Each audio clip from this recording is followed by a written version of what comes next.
Hello everyone, आप सभी का स्वागत है मेरे चैनल पे। मैंने कुछ दिन पहले एक वीडियो बनाया था कि सीआरएम क्या होता है, वो कैसे हेल्प कर सकता है आपके SaaS सेल्स में। आज मैं बताने वाला हूँ कि मैं कौन सा सीआरएम यूज करता हूँ और उन सीआरएम पे क्या क्या स्टेजेस होते हैं। किसी भी पर्टिकुलर क्लाइंट का वो किन किन स्टेजेस से होकर गुजरता है और हर स्टेज का क्या मतलब है। तो सबसे पहले आता है लीड। जब भी मुझे कोई भी कंपनी का डिटेल्स मिलता है, चाहे वो पर्सन का नाम हो, नंबर हो, ईमेल आईडी हो, या मुझे लगता है कि ये कंपनी मेरे जो प्रोसेस है इसके लिए या मेरा जो सॉफ्टवेयर है उसके लिए परफेक्ट है, तो मैं उन्हें लीड में डाल देता हूँ। यहाँ पे अभी तक मैंने कोई भी कॉन्टैक्ट एस्टैब्लिश नहीं किया है, ना ही मैंने उनको रीच आउट किया है, ना ही मैंने उनसे बात करी है, ना मैसेज किया है, ना मेल किया है। बस मैंने इन्हें लीड में डाल दिया ताकि मुझे इन्हें कॉन्टैक्ट करना है और मुझे इनसे बात करनी है। तो पहला स्टेज आता है लीड, जहाँ पे आपको सिर्फ नाम या नंबर मिल रहा होता है या सिर्फ इंफॉर्मेशन मिल रही है उस कंपनी के बारे में, बाकी आप कुछ नहीं कर रहे होते उस पर, तो वो लीड में जाता है। फिर सेकंड आता है प्रोस्पेक्ट। प्रोस्पेक्ट में एक्चुअली मैं ये देख लेता हूँ कि क्या वो कंपनी, लेट्स से मुझे एक कंपनी का नाम मिला, उस कंपनी को मैं फिल्टर किया मैंने कि इस कंपनी में कौन पर्सन है, कौन कौन लोग हो सकते हैं, क्या ये कंपनी की बाइंग कैपेसिटी इतनी है या नहीं है। ऐसा तो नहीं है कि ये कंपनी बहुत बड़ी है जो मेरा सॉफ्टवेयर शायद ना ले, या इतनी छोटी है कि मेरी सॉफ्टवेयर की जरूरत ही ना हो उसे। तो मैं इन सभी चीजों को देख के उनको फिल्टर करके मैं प्रोस्पेक्ट में लाता हूँ।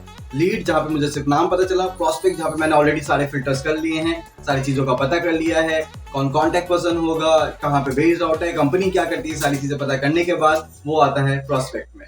प्रोस्पेक्ट में मैं उन्हें रीच आउट करने की भी कोशिश करता हूँ, उनसे बात करता हूँ, उन्हें कॉल करता हूँ, उन्हें मेल करता हूँ, उन्हें लिंक्डइन पे मैसेज करता हूँ। इन सारी चीज करने के बाद मैं स्टैब्लिश करता हूँ एक डेमो, जहाँ पे मैं डेमो दे रहा होता हूँ। और डेमो जब हो जाता है तो वो आता है नेक्स्ट स्टेप। नेक्स्ट स्टेप है demo done follow up. So basically पहले राउंड के डेमो के बाद वो इतनी जल्दी क्लोज नहीं होता है, तो पहले राउंड के डेमो के बाद 2-3 फॉलो अप्स होते हैं, उनके मेल चल रहे होते हैं, उन्हें कमर्शियल चाहिए होता होगा, उन्हें पता करना होता है और चीजें क्या हैं क्या नहीं है। May be multiple rounds of demo हो सकते हैं अलग अलग टीम के साथ। तो पहला डेमो डन होने के बाद फॉलो अप सेम स्टेज को मैंने कंबाइन कर रखा है अपनी ज्यादा आसानी हो मुझे, इसलिए। तो demo done follow up stage में मैं बेसिकली जितने भी फॉलो अप चल रहे होते हैं, मेल चल रहा होता है, वो सारी चीजें मैं रखता हूँ, इनमें सारी चीजें बात कर रहा होता हूँ।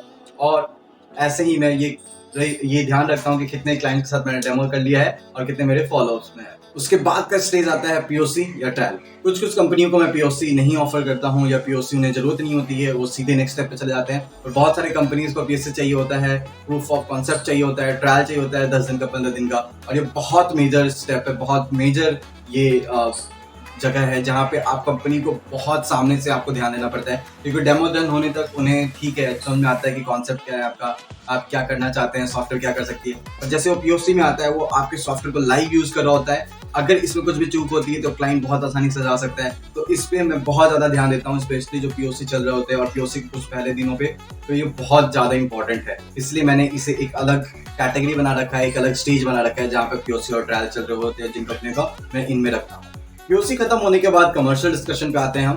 तो हम कमर्शियल डिस्कशन करते हैं, और कमर्शियल डिस्कशन भी बहुत लंबा प्रोसेस है, बहुत बार डिस्कशन होता है, चेंजेस होते हैं, कमर्शियल के 2-3 वर्जन आते हैं, वो कुछ बोल रहे होते हैं, और ये भी कम से कम अच्छा खासा टाइम लेता है। तो पीओसी डन होने के बाद कमर्शियल डिस्कशन में आता है। मैंने जैसे पहले बताया कि कुछ कंपनीज पीओसी नहीं डिस्कस करती है, सीधे ही कमर्शियल डिस्कशन में आ जाता है, तो मैं वो जंप करवा देता हूँ।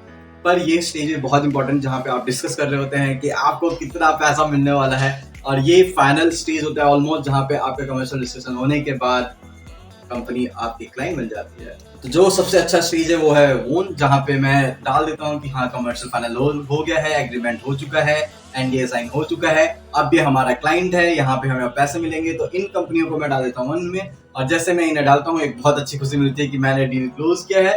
तो ये स्टेज फाइनल स्टेज है, जहाँ पे मैं डालता हूँ कि कंपनियां आ चुकी हैं, हमारे पास क्लाइंट बन चुके हैं।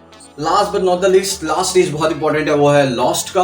ये इसलिए इंपॉर्टेंट है क्योंकि आप जितनी कंपनियों को ऑनबोर्ड करते हो, उससे ज्यादा आपको ये समझना पड़ेगा कि आपकी कंपनियां लॉस्ट क्यों हुई, क्या रीजन था, कौन सा प्रोसेस था जो बहुत गलत चला गया, कहाँ पे जाके आपसे मिस्टेक हो गई। तो ये आपकी लर्निंग के लिए बहुत इंपॉर्टेंट है। इसलिए मैंने इसका एक अलग स्टेज बना रखा है, जहाँ पे मैं स्टडी करता रहता हूँ, जहाँ पे मैं समझता रहता हूँ कि क्या चीजें गलत चली गई, क्या ऐसा हुआ कि वो कंपनी हमारे पास नहीं आई, और ये आपके सेल्फ लर्निंग के लिए और आपके कंपनी के ग्रोथ के लिए बहुत इंपॉर्टेंट है। ये सारे स्टेजेस मैंने अपनी सुविधा के लिए बनाए हैं, मैंने अपने हिसाब से बनाए हैं। आप इन स्टेजेस को कस्टमाइज कर सकते हो, आप अपने प्रोसेस के हिसाब से नए स्टेजेस ऐड कर सकते हो, स्टेजेस रिमूव कर सकते हो, पर जनरली ये स्टेजेस हैं जो आपको बहुत आसानी से समझाएगा कि आपका जो स्ट्रक्चर है, आपका जो कॉन्सेप्ट है, आपका जो तरीका है आपकी कंपनी में सेल्स का, वो कितना इफेक्टिव है। मेरे लिए ये ऑलवेज काम किया है, मे भी आपके लिए भी करेगा। आप पाइप ड्राइव के बारे में और जान सकते हो, आप उनसे बात कर सकते हो, उनका फ्री ट्रायल ले सकते हो। अगर आपको और कुछ जानना हो SaaS सेल्स के बारे में तो आप मुझे रीच आउट करो। आप मुझे कैसे कांटेक्ट करेंगे उन सभी का डिटेल्स नीचे डाल रखा है। और कुछ अगर जानना हो आपको SaaS CRM के बारे में तो आप मेरा पहले वाला वीडियो देख सकते हो कि SaaS CRM क्या होता है, और अपने दोस्तों के साथ शेयर करना मत भूलना।